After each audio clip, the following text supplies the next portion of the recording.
Frankie!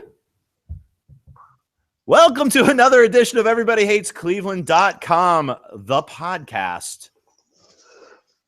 I am the Lizard King of EverybodyHatesCleveland.com. Take that for what it's worth. Watch the doors. It's not what you're thinking. Joining me as always is my main man, Michael Hattery, who today we will call... I got nothing. You were Mike. You were the guy who writes for the site. I don't know. You're just the guy staring right back at me. How you doing, Mike?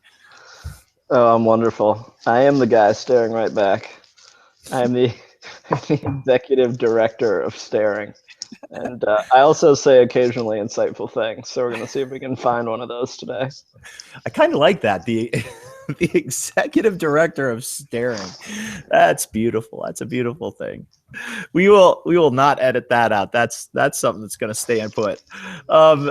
We are today going to be talking to you about a position that shouldn't take all that long to talk about. There are some facets I want to delve into, but we are continuing our positional previews, and today we are going to be talking about shortstop. And I don't quite know what they're going to do here, Mike. They haven't addressed shortstop yet this offseason. I don't know. I mean, is Avila still out there? What are we going to do? Yeah, it's certainly an empty position when you have a potential fringe MVP candidate at 22 years old. But we'll see what they can do. Obviously, Carlos Correa isn't on the market, so they probably can't upgrade the position. Well, obviously, we are talking about Francisco Lindor, who thankfully will be starting the year off with the Indians. Although, I don't know, you get into these fun little conversations. Wouldn't it be funny if he started the year in the minors? I only say that because there are so many people that would piss off, and it would just make me laugh because it just gives people something to bitch about. And every time you mention Lindor, there's still a few people that can't get over the fact that he didn't come up until June and was almost the rookie of the year. But, I digress. He is starting off the year with the Cleveland Indians, and I do think it is an easy conversation to have. I think this is a very nuanced conversation in that we're talking about a guy who, believe it or not, after 5 years in the system, was somebody who has been built to be, for lack of a better reference, kind of a savior of the organization, a franchise player. And I know people hate tags, but that's clearly what the Indians were developing when they signed him and what they did when they brought him up year by year throughout the organization.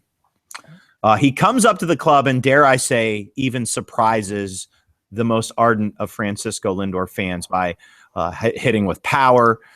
Defensively, again, everything we asked him to be, and in a lot of ways was acting as though he had kind of that leadership role on the field. He's a effervescent personality. He obviously has a good clubhouse presence. He really was an umbrella player, Mike. He's everything that you could possibly ask for. Good on the mic, good on the field, good at bats. And he seemed to, while he didn't really right the ship because the Indians didn't really win more once they got him, he certainly was everything and more that he could have been. Just looking at last year, Mike, just your general thoughts on what Francisco Lindor means to this team and his many facets. Well, I wish we had extended him before last season, but I guess we should do that this spring. I guess those are my thoughts. I think last season was great in many ways. The bat took a leap forward, and we're going to have to talk about the bat sort of in a more nuanced conversation in a little bit because there's a lot of regression discussion. The glove obviously speaks for itself. He's a Gold Glover in the future. Unfortunately, Andrelton Simmons will kind of undermine that now that he's playing in the American League. But, other than Simmons, he's the best defensive shortstop in baseball, I think, without a doubt. That's going to be fun to watch, though. If you go back to the Ozzie Smith era, I can't remember the shortstop that he former St. Louis shortstop, and he battled initially. There was an interesting kind of back and forth, with regards to Gold Gloves. I think it's going to be a lot of fun watching these two kind of go at it defensively going forward. Should be fun. I think so too. I think at the end of the year, when we're looking at 30 highlight plays from each of them and talking about who's going to win the Gold Glove, I think it'll be a really fun conversation. He couldn't have had a better rookie season. I think it really comes down to that. I think in every facet, he couldn't have been better. He obviously also, there's something he adds as someone who looks like a face of the franchise that the Indians don't have. And this seems ridiculous, but Brantley and Kluber, prior to Lindor's call-up, were the best players on this team. They were the anchors. They were MVP candidates and a Cy Young Award winner. They're lovable, they're competitive, but they're quiet, and they're not particularly marketable. And I think Lindor brings a certain marketable aspect to the Indians that they haven't seen before. He's young. He's so fun on the bases. He's so fun in the field. He doesn't only play exceptional defense. He does it with flair, and that's something that I think really has value to the Indians, even outside of the diamond. So there's not much to say. I think I mentioned that we should just, post a 30-second podcast and say, hey, he's really damn good. Let's move on. But he is really damn good, so we can't move on. Well, I think the most that we could talk about regarding Lindor, I mean, defensively, obviously one of the top two in the American League, maybe in the entire league. This regression. Offensively, obviously, he performed at a high rate last year. And, I don't think anybody thought he was going to hit 10 plus home runs. He hits 12. Nobody thought he was going to hit over 300. He hit 313, 50 ribbies. He did everything you could possibly ask for. I think, obviously power production, home run power. I mean, I don't know that 12 surprised me. And I think what surprised me is he did it from June to the end of the year. I thought 12 would have been an okay number for a full season. When you talk about regression, obviously, if you just step back and you don't know anything about Lindor, it seems like a natural statement. He's going to regress. And I think there's some projections that kind of back that up. But aren't there players, Mike, that step outside of projection? It's hard to project Mike Trout because when you say he can get better, it's hard to look at his stats and go, yeah, he can get better, but he tends to get better. And I'm not trying to compare Lindor to a Trout in that obviously they're different types of players, but aren't there players that just don't fit the mold? And isn't everything that we've learned about Francisco Lindor from every level and from every person that we've talked to and from every person that's ever talked to him inside the organization and outside the organization, doesn't it lend to the possibility that maybe some of us should step back and go, maybe that was a springboard and not necessarily a jump into a cliff? Absolutely. And Lindor is an elite physical talent, and I think there's like some sort of weird notion that only applies on the defensive side. Here's what you want to bet on. If you have a 22-year-old who has really good plate discipline, who has really good contact quality, there's no reason to think they shouldn't add power. This is also a guy who added, by reports, 10 to 15 pounds of body muscle last year. So let's not act like this came out of nowhere. This is someone who has this sort of skill to consistently barrel baseballs. He has an above-average hit tool, and he got stronger last year, and he started hitting more home runs. A couple of stat points on this. I think, first of all, predominantly his home runs came from the left side, hitting them out to right field in Cleveland, which makes sense. That's a shorter porch, and he took advantage of it. I think that can happen again. I think he can hit 10 to 15 this year. Wouldn't surprise me at all. I don't think the power is that actually that much of an outlier too. He's in the upper half in contact quality in Major League Baseball among qualifiers last year.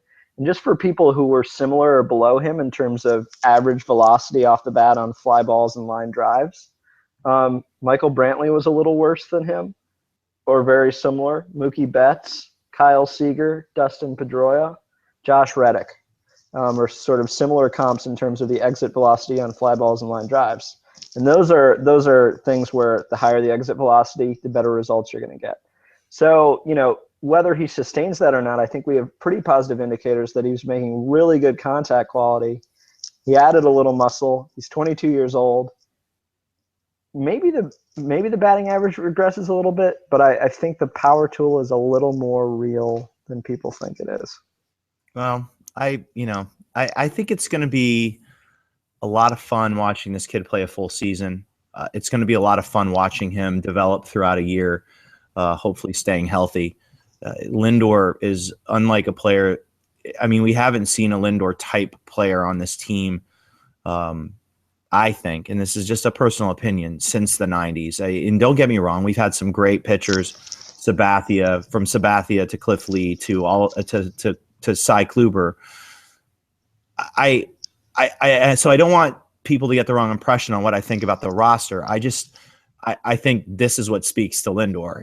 And I think the thing that frustrates me is the inclination for Cleveland fans. And I'm a Cleveland fan.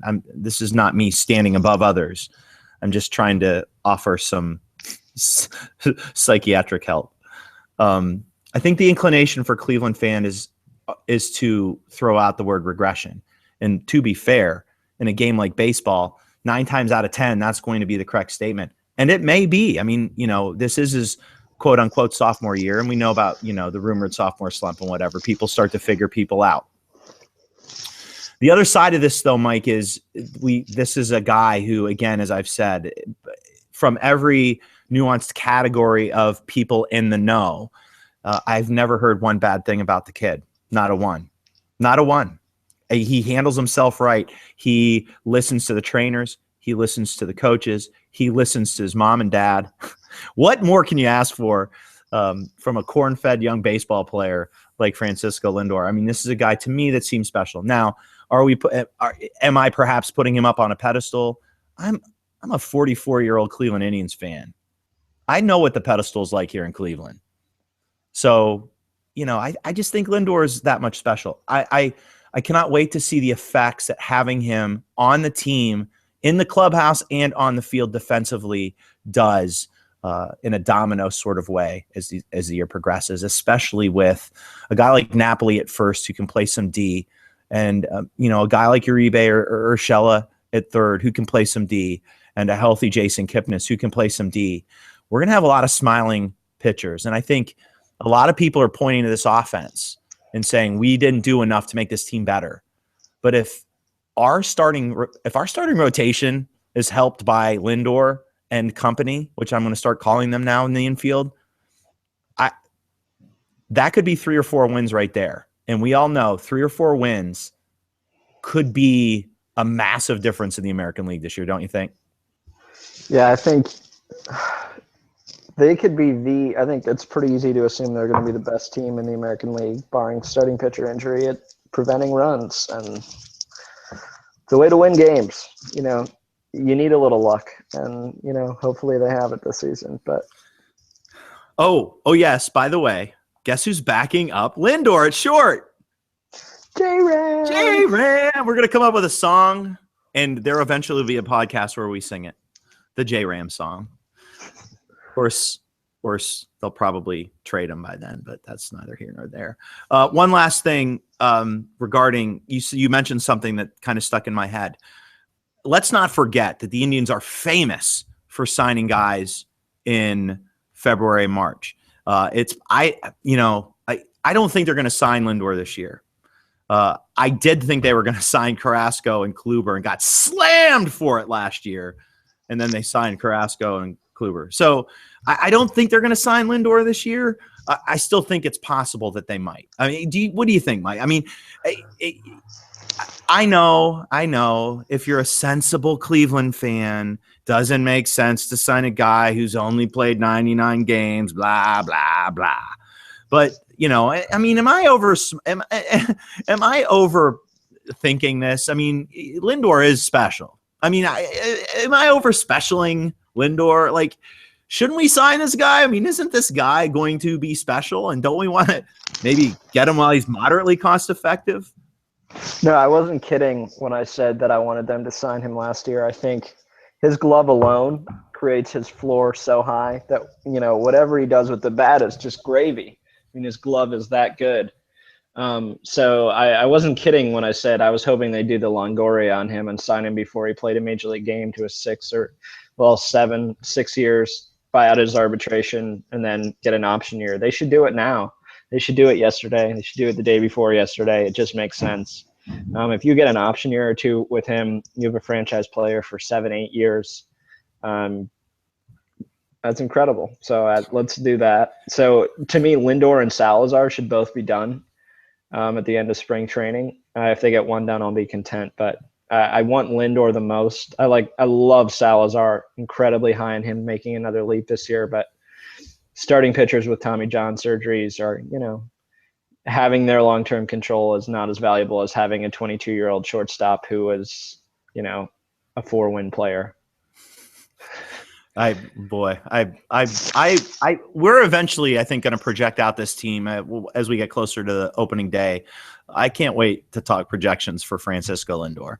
Until then, I guess we'll end it there. So we're done with the infield, catcher, first base, second base, shortstop, third, all seem fairly wrapped up at this point. Overall, Mike, are you pleased with where the Indians are sitting on the infield? Well, at catcher, second, and shortstop, they have 3 very high percentage likelihood all-stars in their 20s. So it's pretty hard to leave this infield not satisfied. I think this kind of speaks to where we are with the Indians. If you look at this infield, I think Uribe patches an issue or stabilizes. Then you have 3 impact players in up the middle positions, which are big priorities. I'm really happy with this infield. I think it's an outstanding one, and I think it's better than average. So, only thing to worry about is health. And, of course, I always worry about that. If you're a sports fan these days with how these guys train, that's always a worry. But on paper right now, it looks like we've got something to work with going into spring training. We shall see. And if anything changes with the infield, we will tackle that as we go. Moving ahead, our next conversation will be about the outfield. I've decided to lump the entire outfield together, so that one might be a slightly longer podcast where we'll look at all 3 outfield positions. I think the way it's set up right now is not the way, obviously, it'll be set up once Brantley comes back. So that will be an interesting conversation because we have some malleable pieces out there and some guys new to the position. And let's not forget, Lonnie Chisenhall hasn't been a right fielder all that long. And I'm curious to get your take, Mike, on Lonnie Chisenhall when we talk about the outfielders, because, I have a very public image to maintain with regards to Chisenhall, but I'm curious. He's a curious player to me. And we have some curious players out there, even with Brantley. So going forward, that's where we're heading. And then we'll talk DH, which is an intangible position, I think, this year with the Indians. I think Carlos Santana is going to be there, but I do think we've mentioned several other guys, including Gomes, including Kipnis, who could find time there dependent on health and availability. So that's what's coming up next. As soon as this one drops, be on the lookout for the outfield and DH. That'll be coming up sometime really soon. With that said, now is the time for our quick plugs. Again, you could really help us out. Check us out on iTunes. Yes, we're on SoundCloud as well. Yes, we're on a few other places, but where you can help us out is iTunes. Again, we're not looking for money. All you need to do, go to iTunes, click on podcast, type Everybody Hates Cleveland. Our podcast comes up, click on it, click subscribe, vote, and leave us a comment. And like I said, after this podcast, because we lumped second, short, and third together, we will start reading these wonderful comments. I'm sure to come. But if you can give us a 5-star, if you like listening to our pods, give us a 5-star. Again, we're planning on doing a ton of different things this year regarding podcasts, as well as our writing stuff with our great writing crew at everybodyhatescleveland.com. But you can really help us out, getting us kind of moving up the ratings on iTunes. That can just help us get a little more notoriety so that the great writers that we do have even more reason to give you great content. With that being said, we'll see you soon for our 36th. I don't know. We did so many today, I can't figure it out. Until then, go Tribe.